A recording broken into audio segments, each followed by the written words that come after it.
If you're wondering why people would hate you because, you're doing things that concern you, and most likely you're no longer telling them what you're doing, you're preserving your private life as private. The point is, many people would be obsessed with knowing everything about others because it's a good distraction. It is a good playground for the mind. When the mind is simply pained, it simply wants to disregard the pain. That is why, for example, medicines are always such a good tool. They are a tool of manipulation in the end, more or less, because when you take a pill for a headache, right, an aspirin or something like that, it doesn't solve the problem. It simply numbs your body so that you no longer feel the pain and that you can therefore focus on your work. But the point is, if you're doing this, well, there is a little problem.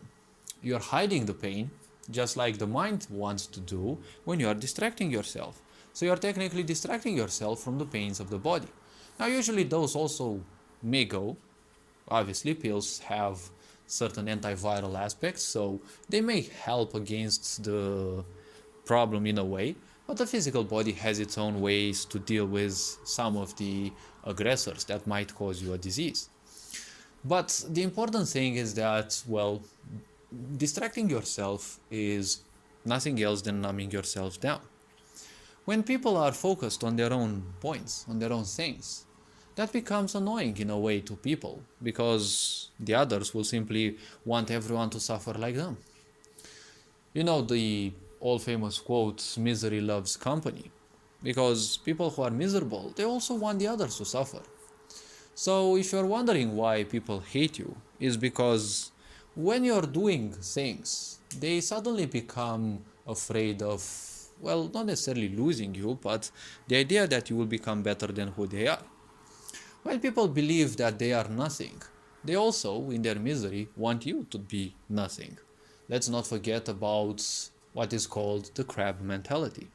There was a fisherman in China long ago. This story, well, I heard it with multiple people, but it is said, the story says about a fisherman long ago in China.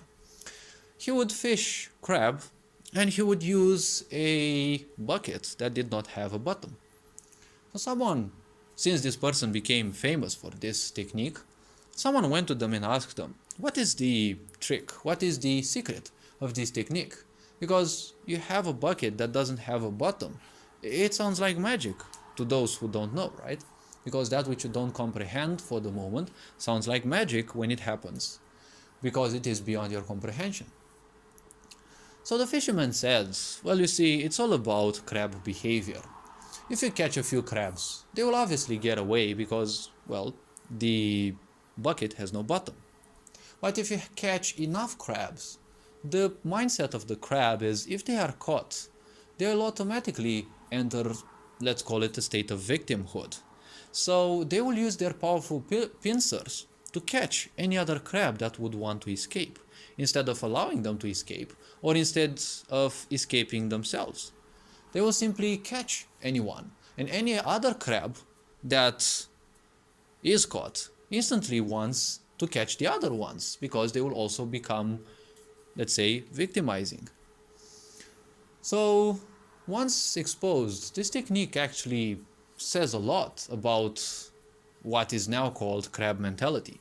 People who simply victimize and at the same time want you to also sink. Because if they sink, they sank, right? Obviously, they're creating their own pains, but if they think that they sank because of others, because it's always the fault of others, to the victimizers, well, they would also want you. Well, to put it in a nutshell, actually, to not prolong the video too long, technically you're reminding them of how much of a failure they are.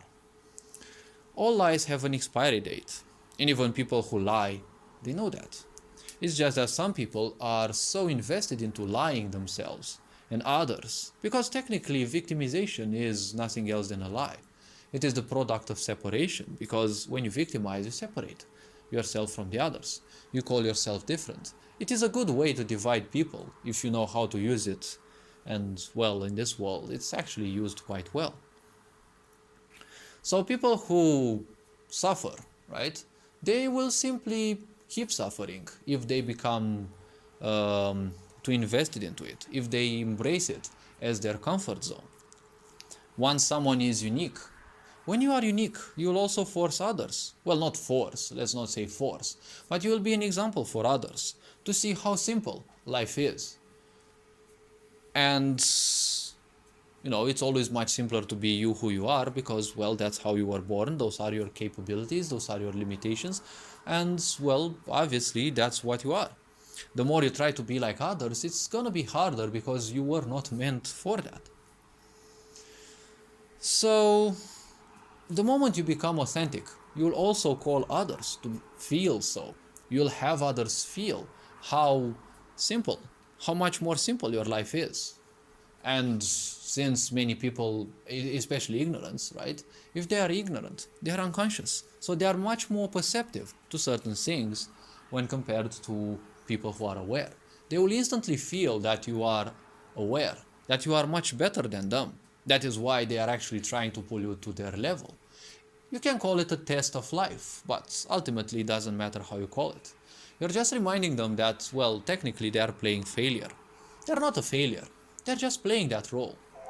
After all, so I don't know where I was before I got interrupted, but we're gonna remind people how much of a failure they are playing. And when they see that, it is much easier to fool people than to actually convince them that they have been fooled. It's always unpleasant for people to simply accept something new because there is always the fear of the unknown. Let's not forget how many life cycles people have gone through this state of being poor, because we live in a sick society that for thousands of years it kept humanity in a very low state, because that's how you simply rule people. How you rule people the easiest is by keeping them poor, because you keep them focused on their survival, and that is the best distraction of life. So people who embrace this idea of victimhood, they will constantly, in a way, hate you. In a way, hatred means that they accept you because they can't hate something which doesn't exist.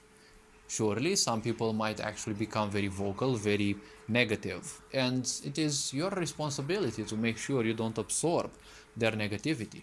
You didn't come here for that. Don't forget that most people will always speak badly about you from behind you. And you should remember one thing. Remind yourself that those people are behind you for a reason. They're not doing anything with their lives. And unfortunately, they might not do anything with their lives in 10 years from now. If you keep to their level, most likely you won't reach much. But when you're authentic, in 10 years' time, you might become actually far greater.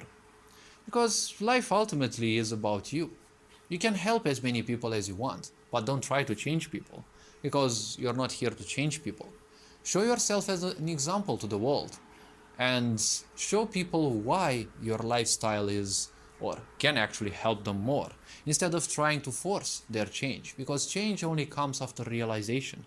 If they don't realize your lifestyle is better than theirs, well, there's no change is gonna take place. So help people realize that you as an example with your lifestyle may actually be better. Don't enforce it as a must. Don't show yourself as the best example, because people may not necessarily use your example, but they may actually be inspired by it, because let's not forget the uniqueness of every individual. All this being said, you are appreciated. Take care. Ferenc Bor signing out.